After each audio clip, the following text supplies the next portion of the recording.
नागपूर जिल्ह्यात दिनांक 1 ऑगस्ट 2025 पासून पाटण सावंगी येथील टोलनाका बंद होणार होता, परंतु तो सुरूच राहिल्यामुळे नागरिकांमध्ये संतापाचे वातावरण निर्माण झाले आहे।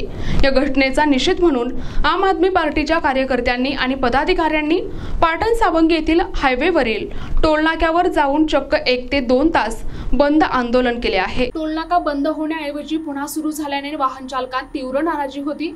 याच पार्श्वभूमीवर आम आदमी पार्टीच्या कार्यकर्त्यांनी एकत्र येऊन आंदोलन पुकारले।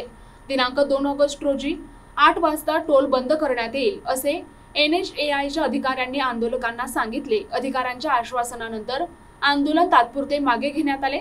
मात्र जर उद्या हा टोल बंद झाला नाही तर जनतेच्या वतीने तीव्र आंदोलन करण्याचा इशारा आम आदमी पार्टीच्या पदाधिकाऱ्यांनी दिला आहे। आज 1 ऑगस्ट 2025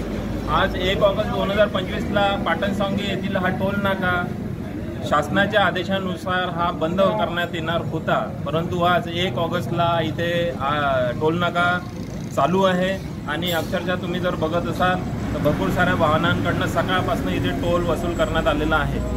NHAIच्या अधिकाऱ्यांनी मागल्या महिन्यामध्ये झालेल्या BJPच्या अधिवेशनात आंदोलनात ही घोषणा केली होती की 31 तारखेला या टोलचा शेवटला दिवस आहे, परंतु आज 1 तारीख येऊन सुद्धा हा टोल चालू आहे। 31 तारखेपर्यंत या टोलची शेवटची मर्यादा होती, शेवटला तारीख होती। भरपूर आंदोलनं या टोलसाठी झालेले आहेत। भरपूर आंदोलनामध्ये भरपूर साऱ्या लोकांनी निवेदनं भरपूर फेऱ्या मारलेल्या आहेत NHAIच्या की हा टोल बंद करण्यात यावा, कारण या टोलचं सगळं नुकसान आजूबाजूच्या गावातल्या लोकांना झालेला आहे आणि येणाऱ्या कितीतरी दिवसांपासून हा टोल बंद व्हावा। भरपूर नागरिकांनी याच्यावरती राजनेता लोकांशी चर्चा केलेली आहे। इव्हन नितीन गडकरी साहेबांनी सुद्धा हा टोल बंद होईल याची शाश्वती दिली होती। NHAIच्या माध्यमातून 31 तारखेला हा बंद होणार होता, परंतु आज 1 तारखेला सुद्धा इथे टोल वसुली करण्यात येते, जी अक्षरशः निंदनीय बाब आहे।